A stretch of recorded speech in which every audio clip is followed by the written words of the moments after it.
Okay, well, good afternoon, everyone, and welcome to the fifth seminar in our series, Horizon 2055. I mean, as our title suggests, we're really grappling this year in our various and multiple ways with the notion of the future, trying to get our minds around maybe the possibility that we have no future, or even if we do, change is happening so rapidly that conditions even like 5 years from now could be radically different from what they are now.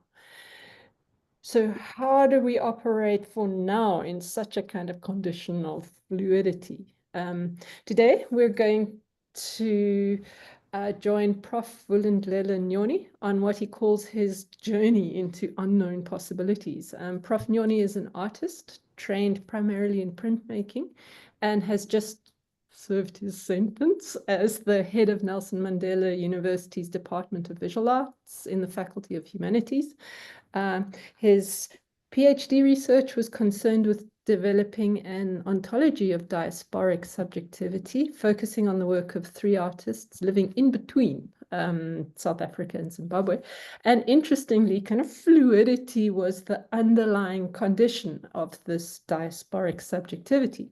So today he says he's going to use the notion of the horizon line as an anchor point for creative practice. And I hope he's being ironic with the image of an anchored horizon in these really good times. Yeah. And he will present kind of personal insights on his artistic way to a solo exhibition entitled Unfavourable Conditions. So, Vulindlela, thanks for joining us, and over to you. Thank you. Thank you, Andrea. Welcome back. And we are going to be looking forward to you talking about your lovely adventures that we only saw pictures of. I'm so jealous that you had a wonderful time there, but it's good to see you again. Thank you, everyone. Good afternoon, and thank you, Iscia and Prof Hurst, for having me. I hope my presentation will hold some interest for you, if not some of you. In June of 2025, this year, I'll be having my first solo exhibition in almost 10 years, and this fills me with a sense of dread. For context, I have been working as an artist and educator for a while, and eventually I found myself in a managerial role, which is HOD, which, for want of a better word, swallowed my time and opportunities that I would have had in studio working in amongst other artists and students. But that time is coming to an end, thankfully, as I step away from that administrative role and away from teaching for a year, because I've happened to also have been granted a sabbatical for a year. Now I can make and show again, but I am afraid. I stand looking out onto a horizon, and I need to take a step. So I've titled my talk today, Moments in the Making, a prelude, in an attempt to melding poetry and philosophy, because I feel it carries the weight of arrival, but not yet. It's that pregnant pause, that breath before the brush hits the canvas, or that moment when a carving tool shifts against the grain of a woodblock. The exhibition itself is entitled Unfavourable Conditions, and I'll get into that a little later. But I want us just to sort of like sit and think about this idea of the horizon. And for many of us, when we look at an image like this, this is more or less the sort of traditional viewpoint or vantage point one would assume you would see represented in an art gallery or in an artwork, a storyboard of an horizon that would be, as Andrea mentioned, fixed. But there are so many different permutations of this thing that is an horizon. And we can speak philosophically about it, we can speak practically and physically and visually in this form. But the idea that we are looking at a point to which we are yearning for, the idea of going forward, moving through space, moving through time, temporality, and so forth. We have to have our eyes or our goals sort of fixed on a particular point. And these three images here you can see are all about how that horizon line can shift. And those of you who know me and my love of science fiction or speculative fiction will know that I do spend a lot of time sort of gazing out into not the stars as such, but in the lofty heights of imagination in the same way someone like this would have done. This is a painting by Caspar David Friedrich called The Wanderer in a Sea of Fog. And I often come back to this painting as inspiration for the unknown, that space of not knowing what lies before you. So, Vulindlela, yes. sorry to interrupt you, but you're in presenter view, so the images are quite tiny. Oh, are you seeing? Oh my gosh, you're not seeing the other screen. Okay, I need to swap screens. How about swap displays up the top right-hand corner? There's a, with that Where's that? top Uh, right-hand corner of the screen. Left hand, left hand. This one. maybe. Yeah? Yeah, Is that perfect. better? Yes, Okay. All right. yeah, Sorry about that. no Yeah. problem. So now you can see that. Sorry, I was too busy. Then you could see everything coming up. Um, so I often look at this image of Caspar David Friedrich, and I think to myself about gazing into the unknown. Um, but I often think of horizons or ways of thinking about us moving through space in other ways. And before I launch into Star Trek and all the rest of it, I won't do that today. Our kind of conventional view of understanding how we move through space is sort of on the left-hand side there, with our spatial orbits. And that kind of informs our sense of distance, spatial relationship, and so forth. But the image on the right-hand side is actually somewhat a more developed idea of us, how we move through space-time and our continuum through all of that. I'm not going to really delve too much into that, but just to give you a bit of perspective that we are moving through a variety of positions as we move. There's 2 or 3 texts that I want to refer to today, not in depth, but the artist would have, most of you might have come across these 2 texts, The Artist's Way, or God or Space, and what difference does it make? The Artist's Way is more of sort of a workbook by Julia Cameron, and it provides a novel approach to guiding readers into uncovering problem areas and their pressure points and in their creative pursuits, and unblocking their sort of restrictive creative flows, and gives them techniques to free up areas where they might be stuck and so forth.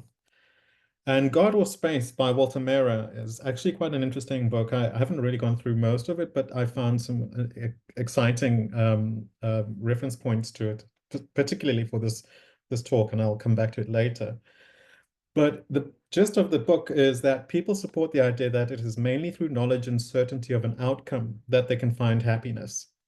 This philosophy is generally accepted across cultures because humans are taught from a young age that truth is also found through knowledge. In his work, Mehra questions this version of truth and encourages the reader to return to basics by pushing through the common barriers of our understanding of time, space, and language. I'll come to the third text shortly. So I've divided my conversation, or at least my talk today, into 3 different parts. But I want to come back to this core concept of why am I so afraid? And I think it comes down to this idea of the pressure to perform, especially for visual arts artists, which comes from a legacy anxiety. Will what I do be remembered? There's an expectation management, living up to or surpassing a peak moment, and also this fear of ephemerality. Was that last work I made, or the last exhibition 10 years ago, was that a fluke in some ways? And I'd like us to reflect a little bit on things that we might refer to as one-hit wonders. I think we've all come across them in music and art and so forth. And I want to just run through a couple of them that I did a search and came up with some of them. All of you know the song "Come On Eileen" by Dexy's Midnight Runners. Gautier is somebody that I used to know. Aha's "Take on Me." Bobby McFerrin, "Don't Worry, Be Happy." And in literature, you've got Harper Lee's "To Kill a Mockingbird," Emily Bronte's "Wuthering Heights," J.D. Salinger's "Catcher in the Rye." And in visual arts, you've got Grant Wood, the American Gothic, the picture of the 2 people standing in front of a house. and Hokusai's Great Wave of Kanagawa. We all kind of know these as hallmark works by these people. And the issue for me here is to kind of keep us straying away from a dangerous space of nihilism, this myth of arrival and the fear of disappointment when we can't reach that pinnacle again. So one-hit wonders often remind us that the world often measures success in peaks, but artists live in valleys, in the work and in the mud between the seeds and the blooms. And so the question really should be, what if there weren't failed careers, but complete ones? And the concept of arrival is such a myth. What if the moment of the making is the real destination? I myself have cupboards of drawers and works that I don't look at, things that, much like pages of a forgotten scrapbook or photo album, I only go back to revel in nostalgia. Nostalgia for what my hand was able to do then. Nostalgia for the passion which drove the certainty and the creativity at that point. There's a part of me that wonders, what if none of that matters? What if I never create anything great again? But maybe that's the wrong question to be asking. Maybe the real work isn't about legacy, but present. Maybe the joy in the moment is the measure. So I've got three key considerations, and they all link back to the title, which is Unfavourable Conditions. Moments past. Why unfavourable conditions? I think this comes from my fascination with the will to thrive despite all odds. And I've drawn inspiration from the least expected spaces. So our world is not in the best place right now, and I know one of my colleagues is here right now, Gary, and his talk about where we're going to live in the future underwater. Gary, you were so depressing. And I know we have to think about these things, about where our alternative is going to be. We can either opt to be downtrodden, and to be honest, I'm really disappointed in humanity. We've got global politics, you've got post-COVID depression, economics, the tiresome neighbors next door. These are all unfavorable conditions. So there's an uncertainty. So how does a single voice contest the uncomfortable space of being we all find ourselves in currently? What is the motivation to explore the personal and private in the face of nihilistic or existential dread? What is the pull, the gravitational hold on creative expression? So my past work dealt with where I found myself to be thrown into, the world I perceived as a fixed point. I was a subject, subjected to things outside of myself, to which I found I needed or craved an attachment to. I felt I had to resist or speak out around certain things. My undergraduate years were around race and sexuality, my identity as a foreign national. My master's work explored representations of Black bodies in South African visual art. And my doctorate, as Andrea mentioned, was in the ontological relationship between diasporic subjectivity as an ethical standpoint in the visual arts. This journey I've taken obviously means something to me. On the surface, it may not seem so, but I've been orbiting around this question on what it means to be for a substantial part of my life. Well, at least as much as I've been able to ask rational questions about being. All the while, I've kept up with parts of my practice. If there was a group show, I made a work and submitted it. A call to a print portfolio, I made a piece and sent it off. Some works came back to me, some didn't. Some works were lost, sold when I was an inexperienced artist who didn't know how to keep records. I still don't. But I also have drawers of works and prints and drawings which would fill a warehouse, works which I've made over time but cannot look at again. So I need, in my moments past, to kind of reflect on those, learn to stay open and not be afraid to change. And some examples of works that I've done in the past there. And then I kind of lean towards moments future.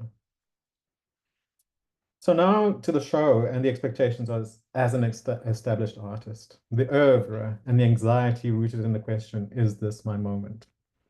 And I find myself, as I said, looking and finding inspiration in the weirdest of places. I find nature pushing through the cracks in the wall, through the concrete, creating these moments of joy that I find myself just staring at. But I still say, what will happen if I fail? There's ego and imposter syndrome that I have to deal with. Imposter syndrome is the inverse distortion of ego, where ego overestimates, imposter syndrome underestimates. So for an artist working traditionally in isolation, it can be exciting and generative. It presents an opportunity for the artist to indulge deeply in introspective processes of expression and discovery. An artist is able to have a personal attachment or focus on an issue that they're engaged in or concerns them, which leads them to express their perspective in the real by making work, be it paintings, sculptures, musical, poetics, and art, and so forth. So the question is, what have I been interested in? What is the real thing that I'm going to make work about, or have I been involved in? And where are the pressure points that cause anxiety? I'm not linked to a gallery. I have to deal with the fact that we are living in a world where art is commodified to an extent and is regarded as an output. Some of my students sitting here will know that they're going to be graded as master's students or as such. We also have to acknowledge the space where art is economically and who has the power and the leverage and the privilege to buy it. We have to think about art and sustainability. How are we making art that holds value for society and the artist? Is it possible to hit all these marks? The more we want something, the more difficult it becomes to achieve it.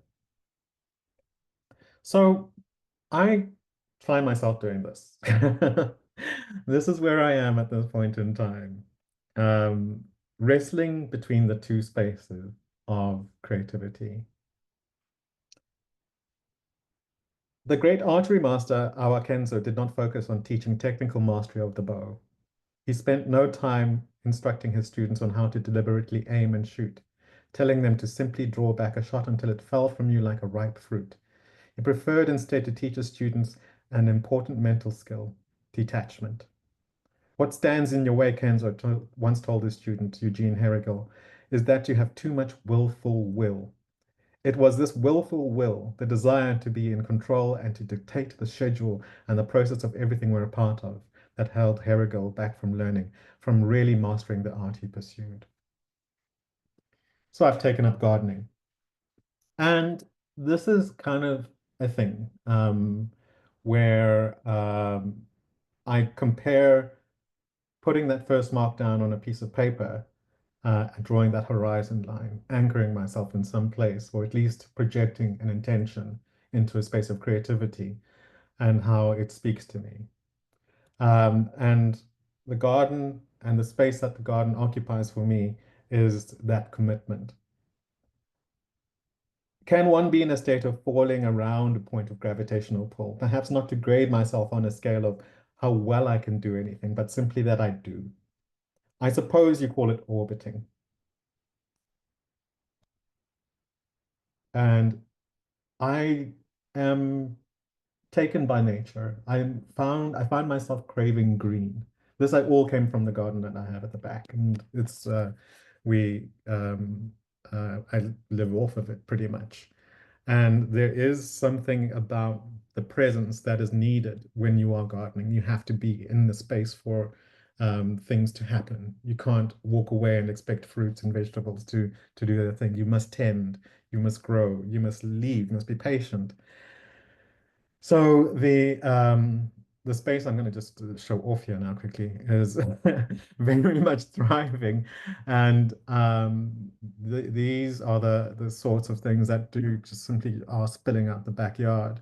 But of course, there's challenges to all of that. There's measuring the soil pH. There's water. There's what happens when you've got excess, and you realize that there's a communal space of people who might need and benefit from what you do. And also in relation to that is the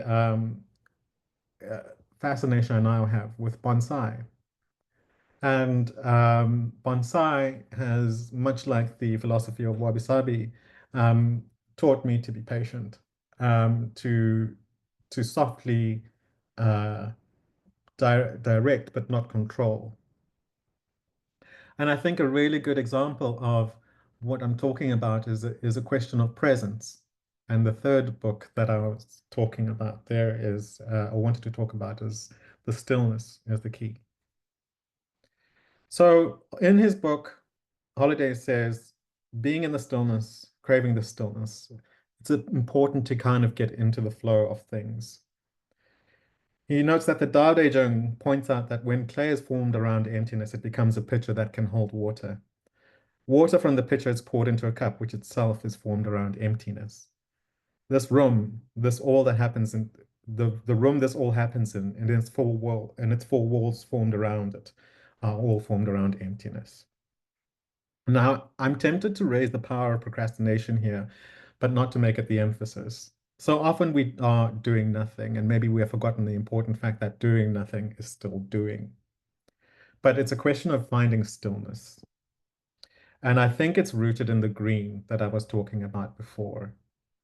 The stillness and the patience that comes through working with terrariums and bonsai in my actual gardens. There's an ecofeminist undercurrent in the way I've begun to approach art, not in the domination of a material, but as a collaboration with it, with nature and with time. Nature doesn't make mistakes. What more when we try to learn from its resilience and its strength? A terrarium doesn't ask to be famous. A bonsai doesn't fear being forgotten. They just are, still alive, responsive. That's where I want to live as an artist, in that space of care without control, creation without conquest, attention without applause. In the studio, as in the soil, stillness is not the absence of growth, it is its condition. I'll just skip to the next slide quickly. I know I'm running out of time, but just draw parallels to what happens when we are working with the materials we're trained with and when we work with what is provided. And as an exemplar of the idea of being present, I kind of bring about or think about the seminal work by Maria Abramovich, The Artist is Present, where she sat for nearly 3 months in a museum gallery, and all she did was stare at people in the face. And people were invited to sit with her for a period of time. Now, what was interesting is that everyone else who was wanting to be part of this exhibition or part of this show was the mad flurry. If you can see in some ways the motion blur of the people in the background, that was what people were expecting. They wanted to be part of this thing.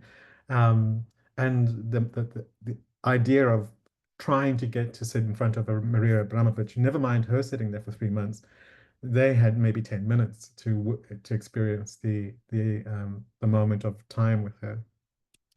To much surprise and that of their emotional connection that arose out of that space, that presence, that being in the moment. And I'm reminded of Andy Warhol, who said when the Mona Lisa visited the United States, was shown in New York, he said they may as well just photocopy it because people were just walking past there and spending a second standing in front of the work without actually spending time with it. So here we are. I just put this in because I thought it funny. Without a single degree, they created art that inspired generations, and then the artists with degrees arrived. And on the question that how will I know what I make is beautiful? And I'm coming to the end of my presentation here. How will I know what I make is beautiful? Is perhaps a question that I'm still wrestling with, but it touches a little bit on the question of metamodernism, which I'll come to. Metamodernism is kind of expressed as a new longing for sincerity and authenticity, an affection and renewed interest in the mystical and the transcended. Metamodern art is about reconstruction to reestablish hope and optimism, pragmatic idealism in search of a better future. As a result, many contemporary artists are sincere in their attempt for searching for new meanings elsewhere. And in this search, they keep a mind open towards all possibilities, however conflicting these possibilities may seem. So how do I know that what I'm making is beautiful? It's not a sign of a healthy soul. It's not a sign of a healthy soul to find beauty in superficial things. The adulation of the crowd, fancy cars, enormous estates, glittering awards, nor to be made miserable by the ugliness of the world, the critics, the haters, the suffering of the innocent. injuries, pain, and loss. It is better to find beauty in all places because it does surround us, and this will nourish us if we let it.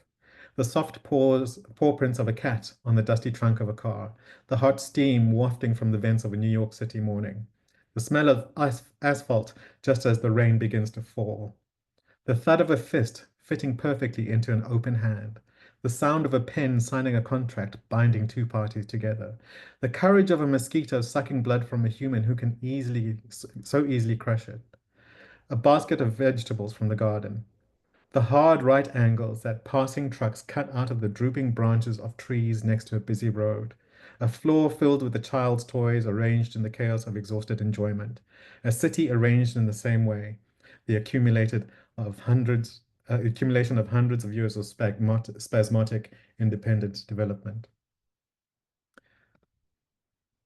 So I try not to dominate my medium anymore. I collaborate with it. Just like nature, the print sometimes bleeds, shifts, and surprises, and I've grown to love that. And I've learned to know through questioning the ecology of an artist that creativity isn't a straight line, it's an ecosystem. Ideas germinate, some die off, others become compost for new work. The one-hit wonder might be the seed, but not the final tree. A garden does not ask of itself to bloom forever, so why should I ask of that myself? So I'm busy making terrariums. They will probably feature in the show. I'm not sure. But this is kind of my workspace at this point in time. So I've just mentioned metamodernism at this point in time. And Taryn Jade, who's probably sitting in the audience right now, happened to send me this little gem, which I thought I should squeeze in quite quickly. And I just want to brush past these places because I think all the way I've been speaking has really touched on things like ecofeminism, stoicism, nihilism, and so forth. But I don't necessarily want to put a label on all the isms that there are. I'd like to end with the words of a founder of a little blog that I found called The Mini Philosophy. His name is Johnny Thompson. There is a difference between art and skill, and the modern art often rewards skill. We applaud technique and entertainment, then label them as something deeper. But a beautiful sculpture and a printed flower and even the best performances are all on their own just imitations. And as Plato once argued, copying a thing, no matter how well it's done, is not the same as creation. In his book God or Space, and I reference back again, Walter Mera draws the line between the things that we make to try and impress people and the things we make from feeling. Um, You often create things to repeat what worked before, to copy the formula and sell the same feeling. It happens in pop music, in Hollywood, and that latest viral video you've seen before. The problem isn't skill or effort. There's often a lot of both. The problem is a motivation. Why was this thing made? Mera argues that the highest things of art need a degree of gratitude. An artist shouldn't only seek applause or glory, but should infuse their work with the kind of gratitude that comes to you when you really give something attention. Suppose someone writes a song about losing an old friend, or, or a song about someone who passed on. When it contains gratitude or an attitude of gratitude, and sharing the world with that person, even if it's just for a while, it is in gratitude that we see the beauty. And it is essential to love and art, that all art is made with love. And with love, it tells a story that this thing, this moment, this person really matters. I want to make work about what matters. And for me, the moment matters. So maybe success isn't in the next masterpiece. Maybe it's in the rhythm of breath while carving, in the press of an ink. Maybe it's the leaf that unfolds beside me. Maybe it's the moment in the message. Thank you. Vulindlela, thank you so much. That was wonderful. I have about 4,000 comments and questions and thoughts that triggered me along the way. But yeah, I'm not going to make you all hear my voice to begin with, because we can always chat afterwards. And I would love other people to come in and comment and share your thoughts and questions and things. And what I will do, I see Peter has raised his hand, so I will give you the floor maybe for now, and then we'll just go to chat as well and look at Emma's comment while you're all gathering your thoughts. So yeah, Peter, over to you. Real. Vulindlela. Yeah. You know where I'm going with this. Fantastic. What struck the chord was, you know, it was 10 years since your last solo exhibition. Well, you know, ditto that. And I too find myself in a similar space, because we work in a similar space. And there's that thing of expectation, where I'm at a space where I find human beings to be so taxing, you know, and that expectation of being where you are as an established contemporary artist before, you know, venturing into the higher realms of academia and management, you know, and permanently needing to wear this idea of the professors in the room. We are awaiting this profound wisdom. And similarly, I think, you know, we've spoken about this a lot. You know, terrariums, fantastic. Bonsai, fantastic. You know, as a painter, I loathe painting at the moment. You know, but I've come to rest in the fact that I think these shifts and these expectations work in and around a shift with materiality and with what you're saying. And for me, I don't see your hothouse or your bonsai as any different to Vulindlela, the printmaker. It is a pity, and we need to find ways around it, that higher realms of academia want to measure the accuracy of the print on Fabriano, the final conclusion to the chapter on the gallery wall, where I don't believe anymore that any of that, for me, is valid at all. I think the process is important, hence kites instead of paintings, hence music. So I was moved by what you had to say. I'm glad I'm here. I'm glad I'm not alone, and maybe we should do lunch on this sometime, because all we do is try and kill fires in arts management. And I found it very valuable. Thank you, man. Thank you so much, Peter. I think it is so important. I think when I say I crave the green, and I think that's where the real aspect of knowing where your energies are. Maybe the real making of art is the true meaning of art is what the artist was going through when they made it. And I think that's kind of what I'm wrestling with at this point in time. And like I said, I sort of brought procrastination in because a lot of people seem to speak negatively about the space of not doing. And it's very strange. It's a very strange thing. But the idea of like, oh, my partner has asked me a couple of times, so don't you have a show coming up? And I'm like, yes. So you're sitting there watching series? Yes, I am doing that. Yes. So why are you just sitting and watching series? That's part of the process. That is actually the making is happening on the inside. Something it's intangible, but I'd love to spin that out with you in some ways. Yeah. Thanks. Let's do that. Vulindlela and Peter, I think one of the things, just to bring it slightly back to the idea of the future, is of course then expectations is a very future orientated way of being, where a lot of what you have said in your presentation as a whole has to do with that idea that actually the moment has got more gravitas than the future, or should have. It hasn't. If you are the HOD or the administrator or whatever it is, as both of you have been, as I said, that's why I said you've served your sentence, you've done your share, you do not need that anymore. and now you can potentially be in the moment. So yeah, it's kind of interesting that a lot of your paper had to do with this kind of, in a way, pushback against the expectation discourse, which I think has a lot to do with our way of being right now. And maybe there's something in that for when we face an uncertain future. So just in terms of that, I find, there's that I mentioned what is that gravitational pull towards the creative expression? If I've now been thrown out of orbit of a particular role, let's say, now I need to come back to something that holds me, or at least has me orbiting. And I'm now people call them exoplanets in astronomy.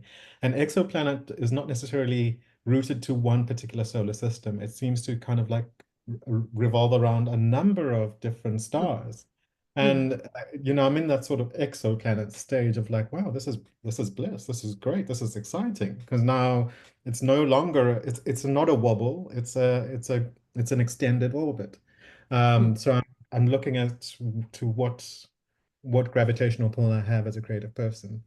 Okay, and that's speaking to your first slide where you had those orbits all going around, and then you have that kind of, and the thing that holds you in that sort of mixed pattern is excitement, as you said. Yeah, correct. That's where the excitement is coming from.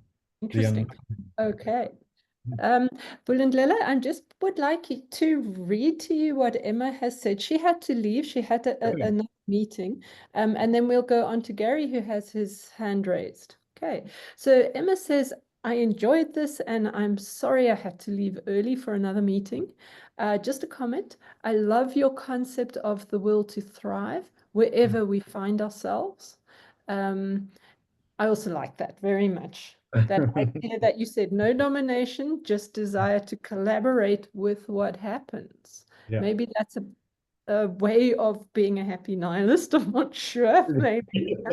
But anyway, she says that, and I also really resonate with your beautifully put statements. What if the moment of the making is the real destination?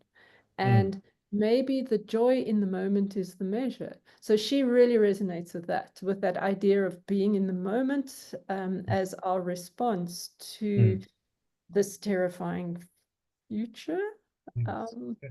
Yeah, comments on that? Sure. I think that we've been, as artists, tackling or trying to tackle this question of,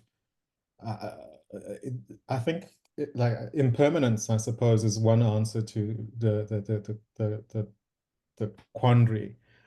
People who make works that are performance-based, time-based, they works that decay, works that don't necessarily have that lifelong testament to them. I mean, we sit with the grand narratives of modernism and measures of Sotheby's, Christie's, and so forth, selling for the Van Goghs and all the rest of them for thousands, millions, and billions of dollars. And those are the grand narratives of the masters.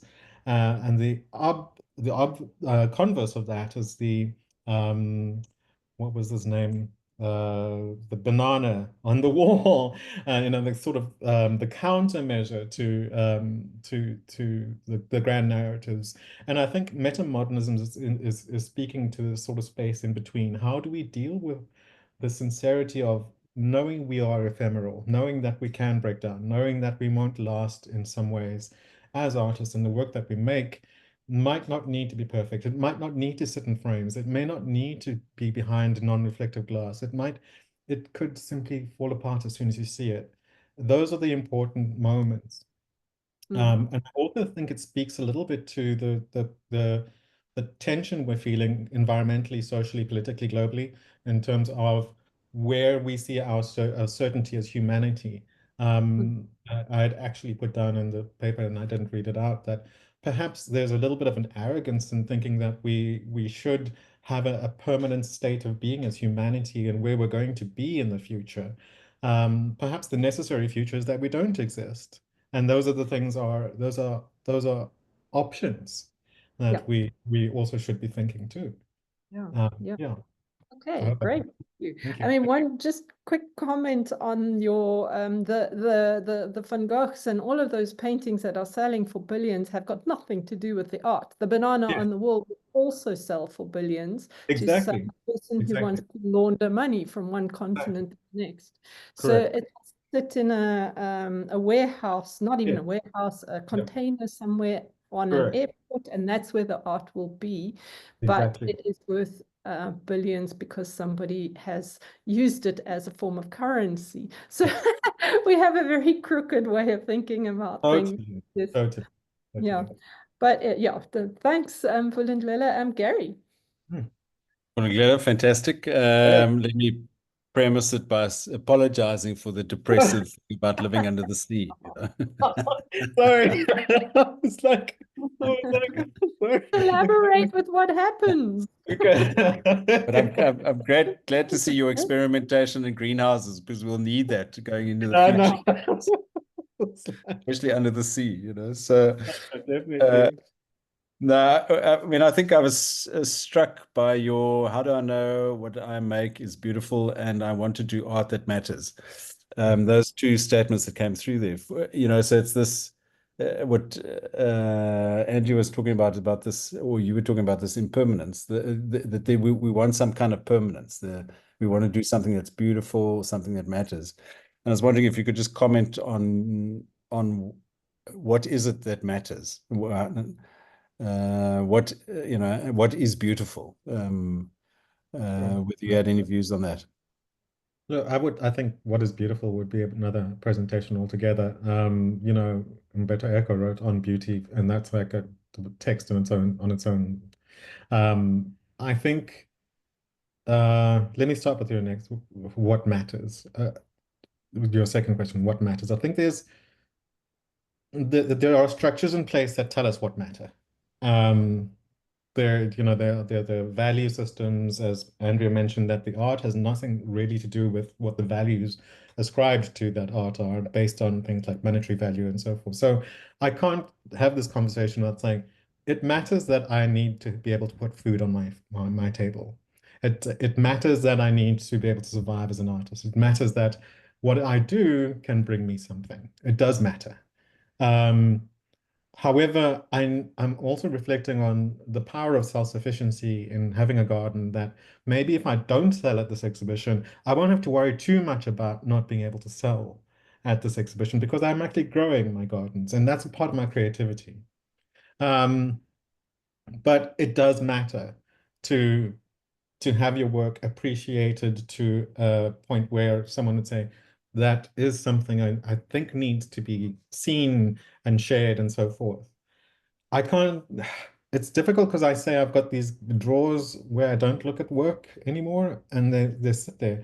I can't say that they don't matter. I'm confronted that they're like another part of me, but I don't want to see them. They're a thing I don't want to be anymore. They've been a transient likeness. And now I need to look at where I am at the present time. So I don't think I'm answering your question. What matters? Yes, thriving. The will to thrive matters. Will to be, and being able to do what I am able, designed to be. That matters. Loving someone matters. Showing someone you love them matters. Spending time with my dogs matters. And if you had to walk into an exhibition where all I could show you was how well I can carve a lino cut, that wouldn't matter to me. So so I think, yeah, that's the first one. Now, and then on beauty, beauty again also much linked to what beauty, you find beauty in an expression of care and love. And I think if you care for something, if you know it cares for you, or it shows a sense of nurturing. I mean, we might have visual beauty. You might have things that optically look like, oh gosh, this is disgusting, it's ugly, but it could be and echidna with its little babies, or it could be a pangolin with, or some creature, a sea anemone, whatever, sea cucumber. We may be repulsed by what it looks like, but it's got the will to thrive, and that's beautiful. So I think beauty is in some ways not just about how we take something in, but how we experience its will to thrive. Sorry, I think I'm done now. There's another. Are you asking Gary, another? is that a new hand? Would you like to respond?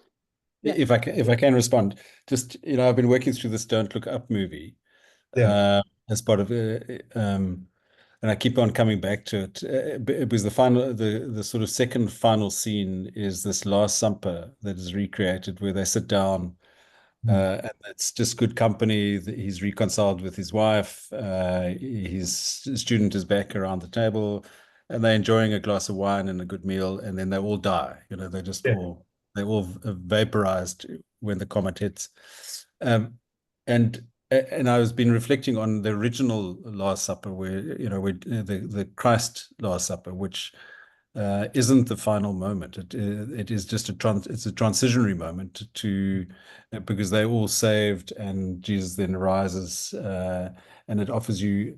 So the first original supper offers you a way out in the sense of, okay, there's something that comes after it, whereas this Last Supper doesn't offer you a way out. What it offers you is what you're saying is the being in the present, the being in the moment, the enjoying the moment. And I thought that I've been thinking a lot about that. That's quite a significant step for humanity in the sense that we're not too worried about permanence. We're focusing on presence. So thanks. Yeah, I think if more people focused on the present, we'd be in a much better place. Yeah, I think there's the foreshadowing. If there's anything, I mean, I love speculative fiction as my thing, Marvel, Star Trek, and so forth. But I cannot stand the idea that someone speculates how my economy should be, and the fact that we've gone up 15.5% in inflation or whatever it is, or interest rates. The speculation of a worse state of being seems to be the go-to for our human thinking. That we're going to need more. We're going to need more. We're going to need more.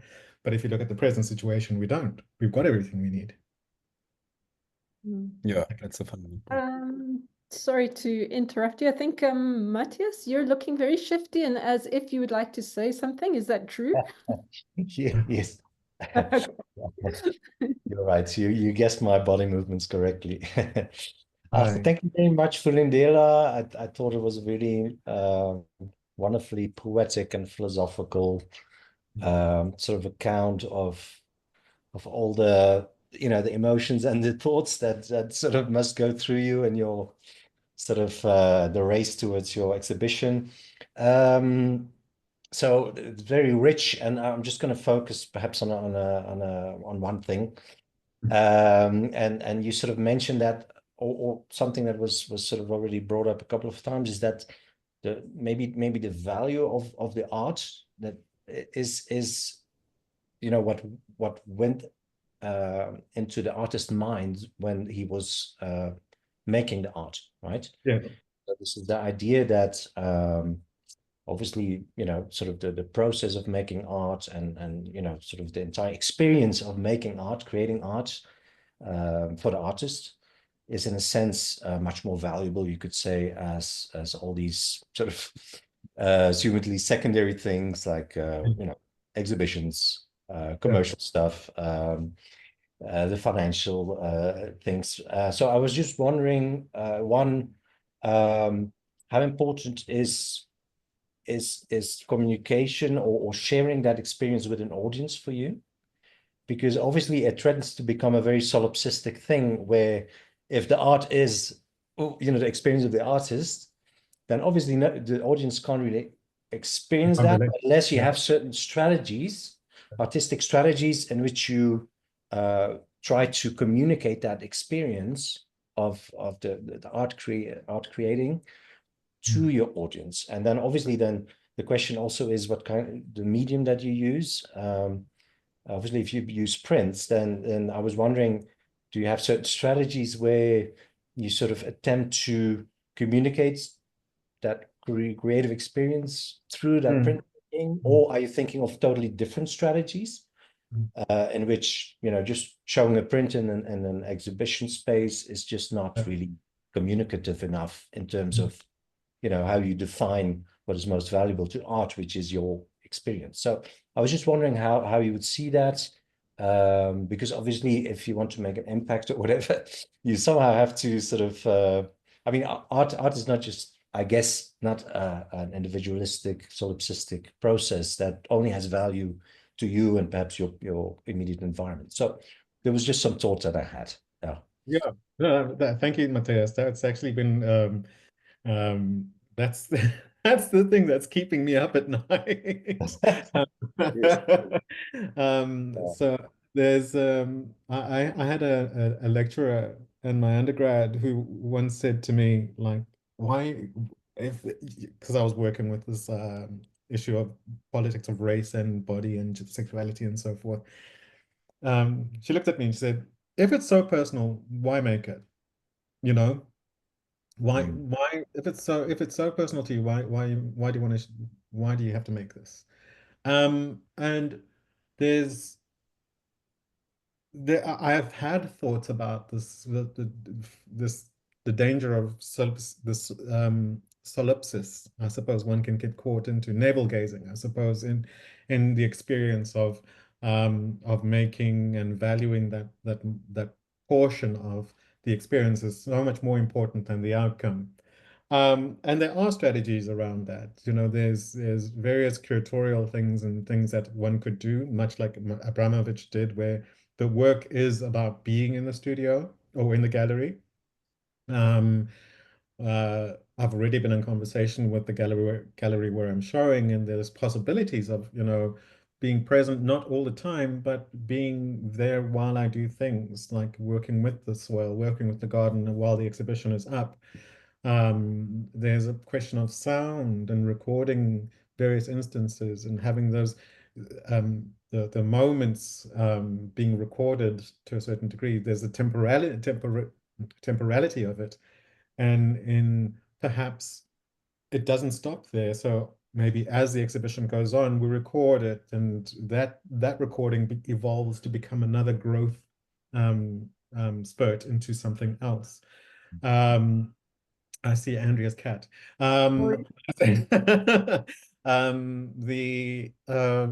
The other aspect that I'm also fascinated by is what then happens. What has happened in the past is that I finish an exhibition and I just chuck it in the drawer if it's not bought, right?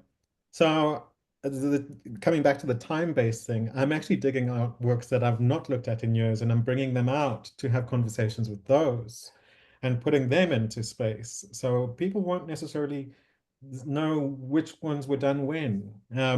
And sometimes, if anything, there'll be the space of the artist that was, is, and is trying to be happening at the same time. So yeah, there are strategies I am using. It takes experimentation. And again, looking to the future, it doesn't end in June when I show the work. It will need to be followed up with something else. Sure. Yeah. Thank you. Thank you. Thanks, Vulindlela. I just want to jump in tiny bit quickly here and ask you about your exhibition title. Why Unfavourable Conditions exactly? Yeah, unfavorable conditions. I think that it comes back to Gary, and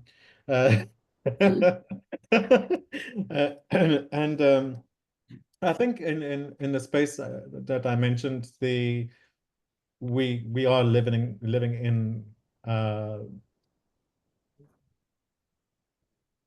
a time where things are not comfortable with the uncertainty. So my garden, I've had to kind of work with in terms of growing the vegetables there. I've had to condition the soil, or at least manage the soil, which is actually beach sand. It's not good for growing vegetables, but I've had to change that unfavorable condition into something that is nurturing. I'm working with terrariums and learning to create biomes that, and using plants that might not be good with one another, and learning to balance the ecology of that biosphere into its own self-sustaining from an unfavorable space into a favorable one. Oh, you've got a question. Yeah, you got a rebuttal. Okay, yeah, my question would be, why is an uncomfortable position unfavorable? Because you have made your uncomfortable positions favorable. They are favorable for change and growth and creativity. So they're uncomfortable, but they're favorable. So for something that, for you doing something that matters in a way. So yeah, it's just, I'm just curious, because a lot of your talk was about how you have actually thinking about favorable conditions, patience, Yeah. what is soft direction and stillness and being in the moment and, Not set in stone. I mean, the title can change in that now you can reflect on it. I mean, Yeah. that to be favored, to be highly favored or favorable, or I think the discomfort that one feeds off of, which is the world's a shitty place, 47 is in power, stupid rules are being made, wars are dying, people are killing each other unnecessarily. And what you're doing is you're retreating into a space of looking to try and make things, as you say, favorable. Mm. And I think you have to recognize the unfavorable space to know that you can make it into something. So my suggestion is maybe do a Derrida and slash the from the favorable. Possibly do that. Yeah, Do thank that, you. yeah. Gary, one last thing. But I was just going to reflect on your picture of the plant in the pavement. Yes. It's grown there. It's in totally unfavorable conditions, but it did what it does. It grew, It grew. And that yeah, because I mean it is certainly unfavorable conditions at the moment. But yeah, thanks. Thank Nice. you. Thank you very much. Have we reached our time? We're kind of running out of time. Take another one if anyone. Alex, I see you made a comment on chat. You want to speak Okay. to that? Just say it out loud.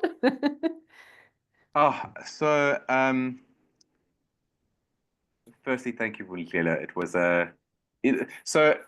presentations that do it for me, draw out ideas and thoughts yeah,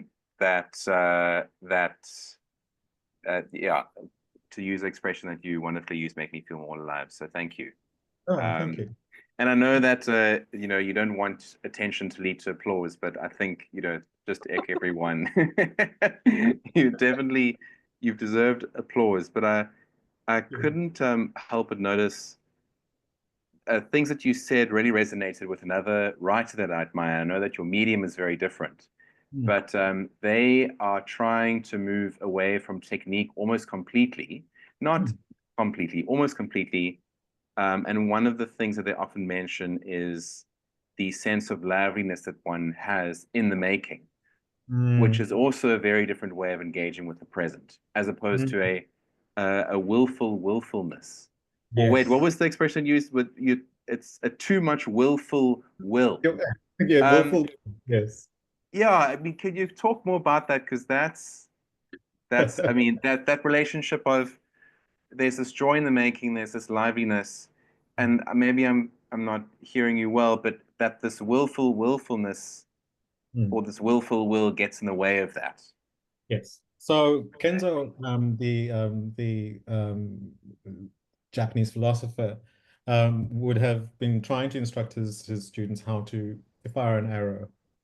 And there's all the various different technical things that one would have to hold. You hold the bow, you pull the string, you balance, you breathe, and the goal is for the normal archer, as we would do today, is in hitting that target, but there's the directive is hit the target, but the goal really is in the meditation through movement.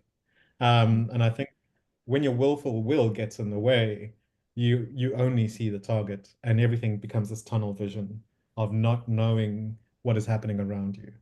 And I feel that that's, for me, is a great lesson, is that you have to be in a constant state of awareness to a wind change, or that drop in temperature, or someone walking into the room, or the noise you heard down the street that might change something. Thank you. you. Maybe one last word to Belinda, because I see you've put a comment on the chat, and we'd love to hear your voice. Thank you. Yeah, I don't really have much to say, Willie, and I speak often. Willie, thank you very much for your positivity and just bringing yourself in such a beautiful way to this conversation. It really is very much appreciated, and you've spoken to a lot of things that I'm also mulling over at the moment. So thank you very much. Just also mentioning, maybe later in the year, I'm doing a presentation, and I'll be speaking quite a lot about the idea of witnessing. And I think maybe that question about why do you create if it's so personal, because we all crave somebody to witness our lives.